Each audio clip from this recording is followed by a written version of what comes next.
கண்ணியமிகுந்த நல்லோர்களே, நபிகள் நாயகம் ஸல்லல்லாஹு அலைஹி வஸல்லம் அவர்கள் நாம் வீட்டுக்குள்ளே போனாலும் சரி, வீட்டை விட்டு வெளியே வந்தாலும் சரி, நமக்கு ஏற்படுகிற எல்லா விதமான ஆபத்துக்கள் தீங்குகளிலிருந்து பாதுகாப்பு தருகிற ஒரு நல்ல வழியை நமக்கு சொல்லித் தருகிறார்கள்.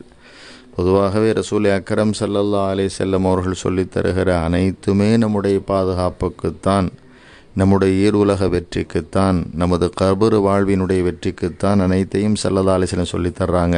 அதில் மாற்று கருத்து மறுபரிசீலனை இல்லை. இருந்தாலும் சில நேரங்களில் குறிப்பிட்டு இதை செய்தால் நீ தீங்குகளிலிருந்து பாதுகாக்கப்படுவாய், இப்படி ஓதினால் நீ தீங்குகளிலிருந்து பாதுகாக்கப்படுவாய் என்று சில ஆயத்துக்களை, சில திக்ருகளை, சில விஷயங்களை செய்வதன் மூலமாக இறை பாதுகாப்பு உனக்கு ஏற்படும் என்று அடையாளப்படுத்துவார்கள்.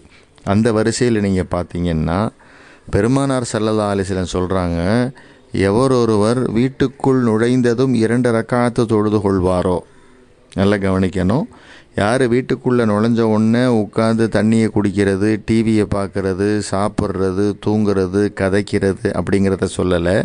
வீட்டுக்குள்ளே நுழைஞ்ச உடனே 2 ரக்காத் அவர் தொழுது கொள்வாரோ அந்த வீடுகளுக்குள் ஏற்படுகிற எல்லா தீங்குகளிலிருந்தும் அவர் பாதுகாக்கப்பட்டு விடுகிறார். அல்லாஹு அக்பர்.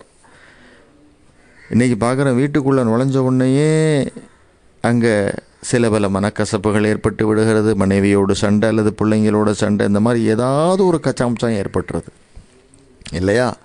அப்போ இதுபோல் உள்ள தீங்குகளிலிருந்து நாம் பாதுகாக்கப்பட வேண்டும் என்றால் பெருமானார் சொல்கிறாங்க, நீ வீட்டுக்குள்ளே நுழைஞ்ச உடனே ஒரு 2 ரக்காத்து தொழுதுருப்பா, அங்கே ஏற்படுகிற எல்லா தீங்குகளிலிருந்தும் நீ பாதுகாக்கப்படுவாய். அதே போல் ஸல்லல்லாஹு அலைஹி வஸல்லம் சொல்கிறாங்க, நீங்கள் வீட்டை விட்டு வெளியே போகிறீங்க, ஒரு கடைக்கு அல்லது ஒரு ஆஃபீஸுக்கு அல்லது ஒரு பயணம் அல்லது ஏதோ ஒன்று, வீட்டை விட்டு நீங்கள் வெளியே போகிறீங்க அப்படின்னா போகும்போது 2 ரக்காத்து நீங்கள் தொழுதுட்டு போயிட்டீங்க அப்படின்டா, வெளியே நீங்கள் செல்வதால் அங்கு ஏற்படுகிற எல்லா தீங்குகளிலிருந்தும் நீங்கள் பாதுகாக்கப்படுவீர்கள். அல்லாஹு அக்பர். வெளியே போயிட்டோம் அப்படின்னு சொன்னாலே பல தீங்குகள் நம்மை தொட வாய்ப்பு இருக்கிறதா இல்லையா? வண்டியில் போகிறாங்க, திடீர்னு விபத்து ஏற்பட வாய்ப்பு இருக்குது, அல்லாஹ் பாதுகாக்கணும். இந்த மாதிரி விபத்துக்கள், ஆபத்துக்கள், பிறரோடு கோபமாக நாம் எதையாவது சொல்லி அவன் நம்ம அடிக்க வர்றது அல்லது நாம் அவனை அடிக்க போகிறது, இதுபோலுள்ள பல விஷயங்களை நாம் சொல்ல முடியும் வெளியே ஏற்படுகிற தீங்குகள் என்று சொல்லும் பொழுது, இல்லையா?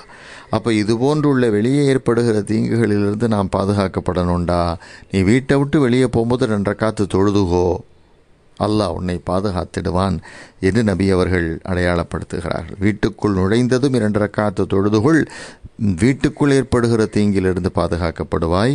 வெளியே நீ செல்லும் பொழுது 2 ரக்காத்து தொழுதுகொள், வெளியே ஏற்படுகிற எல்லா தீங்குகளிலிருந்தும் நீ பாதுகாக்கப்படுவாய் என்று நமது உயிரினும் மேலான ஸல்லல்லாஹு அலைஹி வஸல்லம் சொல்லித் தந்தாங்க.